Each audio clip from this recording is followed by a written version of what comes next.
Hello and welcome to a new episode here on my channel. My name is ChaosMole and today we have a new Evil Genius 2 video coming. Actually not the one I made for today, but another one made by Rebellion. And this is how to pick your henchman. So I assume this is where they are showcasing all the 4 starter henchmen you can actually pick and what their strengths and their weaknesses are. I haven't seen this yet, naturally, so I'm curious myself to see what they have to offer, and then we will probably discuss some of the henchmen, and most importantly, I want to know which henchman will you actually choose when you first time playing Evil Genius 2. I don't know yet, so I have to see it myself. And with that said, let's get right to it, shall we? And let's have a look. They've got the brains, but these evil geniuses aren't so buff. When you need some hench, you better don't henchman. say that to Ivan. Henchman. Quickly, before I lose my temper. Like you don't say that to Hello and Ivan. welcome to the channel. Evil Genius 2 is so close to release now, we can practically hear the menacing 60s brass music and jangly spy movie guitars already. So, if you want to stay absolutely up to date I love the new word map. Intel in the run up to its So March detailed. 30th launch and beyond, the easiest way to do that is to hit the subscribe button and turn on notifications. Definitely now then, do that. Henchmen. If you I played would the appreciate it if you 2004 do. Evil Genius, you'll know what they're all about. But for anyone who's new to the world of spy-fi, lair-building, world domination sims, suffice to say that the Evil Genius, the big boss of the whole nasty operation, doesn't like to get their hands dirty. They're not fighters. What they are, however, are very motivating employers. try to tell So that when they to want Ivan. some dirty work doing, they turn to henchmen. These are unique characters who all possess God, they all special look so abilities amazing. and will all help you on your way to becoming the Grand High Ruler of everything forever in different ways. Once you have a lair up and running early in the game, your attention will turn to the crime lords operating their own criminal networks, far inferior to your own, of course, oh powerful one, Of course. throughout the world map. Crime lords, We can't I let might that add, happen. who can be persuaded to join your cause. At this early point in the game, then, you have a choice of 4 henchmen to employ at your side and whose special abilities to harness. If you're deliberating Neat. between the swordsman, the sun, the computer, and the fan, this quick guide will help The you make fan? an informed decision. First, here's Ellen with a real drone of a worker. A brand new henchman has joined your organization. Oh, Iris's dedication to helping your operation run smoothly Iris. may come from the fact she's, programmed that way. But that doesn't make her any less enthusiastic when it comes to eliminating agents or doing this. Termination program activated. oh my God! Does somebody remember You'll what was her find Iris name? in South America, and from her calming Archer? demeanor makes a welcome addition to what can be quite a The high robot pressure lady? environment. Although her delivery is a tad robotic, Natasha? I think you'll agree. No, what was the name? Is in complete control of this physical Damn it! Her security You know who I network mean. link ability transforms Iris into a 360-degree security camera. What? It will allow her to scan everything within her wide radius and summon guards if necessary. Not that That's Iris totally needs not any help as suspect. far as combat is concerned. I mean, just look at that. If Iris does bite off more than she can chew, she also has the ability to reroute power, which creates an impenetrable barrier against enemies. I hoped that a little bit allow for her a to self-destruct regain or something. vitality. It takes a while to charge, so you'll only be able to use it once against a barrage of agents. But when her combat style looks like this, she really doesn't need it too often. Just look at that, not a hair out of place. Your minions are in combat. Next up, it's Janet Bomb, a super fan whose sheer enthusiasm for A the cause, super and the fan cause is called being Janet really horrible, Bomb? just so we're clear, Oh my God, I love catches that. your eye as you're thumbing through That's the amazing. fan mail she sent you. Janet's found here in Australia, so if you already have a criminal network up and running here, you can save yourself the additional resources of creating a new one by opting for her at this point. With me on your team, She looks amazing. you'll be invincible. She is a hacking powerhouse with 2 Like a gadget really lady. useful abilities that you can deploy by targeting on a particular person. So she's great for players who want to be super hands-on with their henchmen right away in the early game. Remote detonation basically does a number on an agent's weapons, hacking Rude. into them and changing their effects to turn them against that agent. And yes, effects may vary. Very handy for situations where combat looks like a foregone conclusion, say if you don't have any spare deception minions to lure them away. Then there's Scramble Evidence. I love this one. If an agent spies something that suggests... Oh, that can buy you above so board much casino time might at the not be beginning of all the it game. seems. Honestly, I love this it. holding cell is absolutely fine. Nothing to see here. Their suspicion will be raised. They take a photo of the offending scene, they go back home. Hey, they no tell their photos in the goody-goody lair. bosses, We talked and your about hit this. level increases. But not if Janet has anything to do with it. Using her Scramble Evidence ability on a specific investigator will destroy any info they've gathered, meaning they leave with no proof of any nefarious doings. In fact, the only thing That's my daily conspicuously life when I absent in save Janet something. Bomb's array of useful abilities Just is disappears at anything some of an point. explosive nature. She's not a straightforward combat henchman in that her abilities aren't Oh, about interesting. killing enemies outright, but sabotaging them instead. If you did want to be a bit more about the killing, though, there are other henchmen for that, as we'll see later on. Interesting, so she cannot fight at all? Next up, we have everyone's favourite suave-suited hitman. That was my father's name. Call me. Oh, sorry. Next up, we have everyone's Barracuda! favourite suave-suited hitman's son. Junior. Eli Barracuda Jr., son of Eli Barracuda, the popular henchman Oh my from god, the that first swag Evil walk. Genius, is ready to protect your operation with a silver tongue and a silver revolver once you have a base set up across the pond. If agents are infiltrating your cover operation and you want to give them exactly can what they ran, deserve man. whilst also remaining subtle enough that regular visitors aren't alerted, Eli's silver tongue ability is the perfect love him. solution. This interaction will damage the resolve of the target, whilst also regenerating Eli's stats. A lot more Oh. subtle than running up to an enemy and, say, punching them in the face. Jury's still out on whether it's more fun, though. On the other end of the spectrum, if the agent has reached your evil lair, or if they're just milling around the casino and you're feeling like throwing caution to the wind, Eli's highly powerful ranged weapon, the silver revolver, will do the trick. I love the dying With up to animation. 6 uses, it should be able to make light work of the fresh boatload So much of drama. agents trying to find their land legs in your fine establishment. It costs 80 morale, but that's a small cost to pay for, well, this. Too pretty for concealed carry. We're delighted to welcome Jubei back to the job he does best. Absolutely smashing The agents swords in the master name of without world domination. sword. So the story goes, the master swordsman from the first game got a bit disillusioned after it didn't work out last time and has been laying low in his native Japan ever since.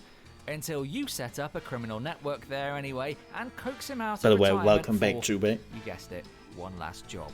Well, quite a lot of jobs actually, because Jubei's skills make him a really great hands-on combat henchman. I love the Flow, staff when combat. activated, boosts his already formidable combat prowess for a fixed duration, during which he basically turns anyone on Team I Good's just payroll love into characters who mulch, do like who use single-handedly. bows. And original game veterans, you know what's coming next. Windwalk allows Jubei to teleport Bow, in not spectacular bow. fashion using ancient, mystical... Look, I don't know. That's why nobody's employing me to keep their evil lair safe. He can teleport. Get over it. If this Damn. is your first time constructing an empire of pure hatred and bile, Jubei's a good pick for your first henchman. He's a sort of point and shoot kind of solution to interlopers, which is great for players with less experience. Although, word to the wise, his methods aren't the subtlest. So if tourists catch him at work, they'll be pretty upset. Slightly distressed. What you're made of, huh? And I that's also just love the the start voice of your acting. Interactions with crime lords. There's plenty more digging around on the world map and bringing them to heel at your side with loads of new characters. But with this guide to the first 4 available to you, we're starting your stable off on the right foot. Remember Nice. to subscribe to us and hit the notification bell for more. Leave us a like if this was useful, and we'll see you Well, in the next thank you, Rebellion, for that. I have reports of an intruder. Let's have a look here very quickly. So she seems to be really the control character who can also dish out some hurt, right? But she seems to be everything over control. Like if you want to control certain areas in your base, or you want to make sure that really nobody is coming through there, you can use her. I wonder how suspicious that is. I mean, I would get a little bit suspicious when there's a robot just turning their head 360 degree all the time. And I would probably be like, huh? This doesn't seem right. But I really love the idea. I really, really love the idea. Also that she can be very defensive is fantastic. She seems to be also a good pick for the first playthrough. I have to admit, though, she will not be my first character. Like, she looks really, really interesting. But again, not what I'm looking for my first playthrough. Yeah. I can definitely say that. Janet Bomb. Wow, that's a super interesting henchman. I think she will be one of the toughest one, but also one of the most useful ones at the beginning. Because just the ability to confuse agents and to make sure that they are leaving your island without any information whatsoever can buy you so much time you need to build a bigger lair, to get more equipment, better henchmen, and so on and so forth. Like, you get the idea, right? She can buy time.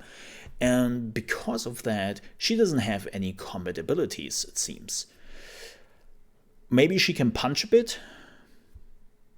I would assume that she can at least, like, punch the enemy a bit. But she really seems like the hands-off, no combat allowed henchman at the beginning, which definitely seems like an advanced character or an advanced henchman. Yeah, I wouldn't say that this is something new players want to touch for the first time, but not gonna lie, I'm kind of curious about her.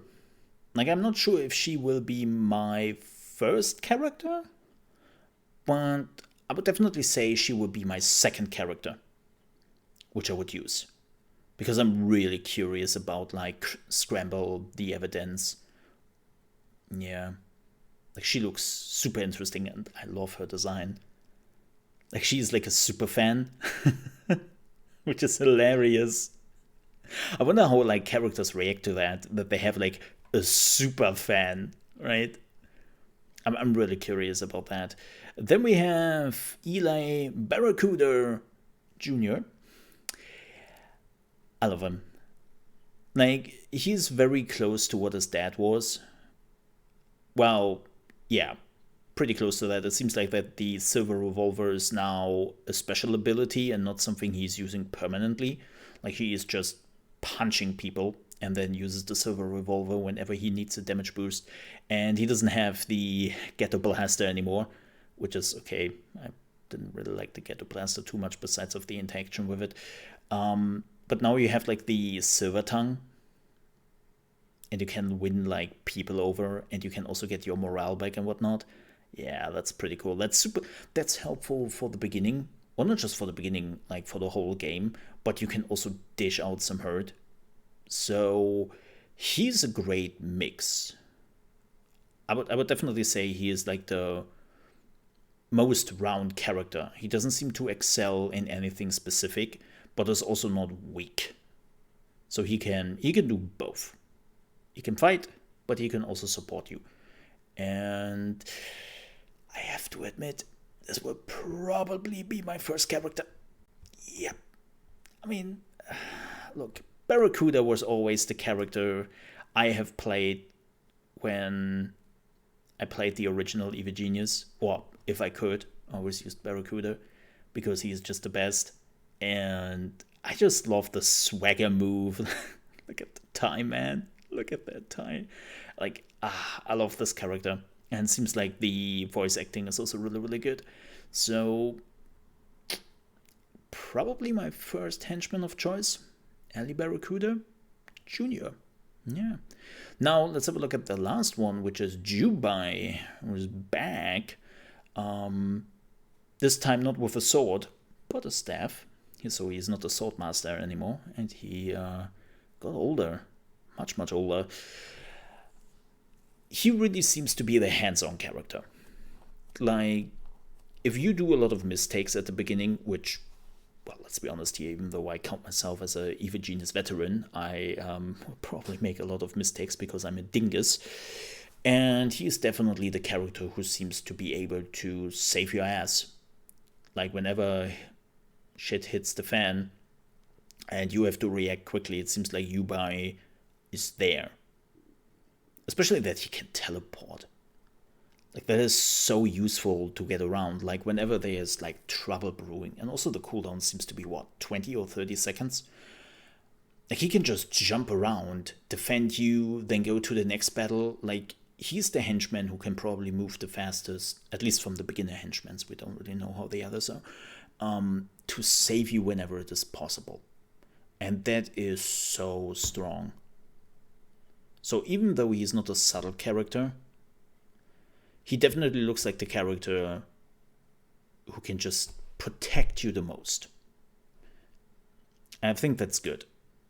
So if you are new, I definitely agree to use him. So you don't really need a strong army maybe at the beginning, and Yubai can just do most of the work. So yeah.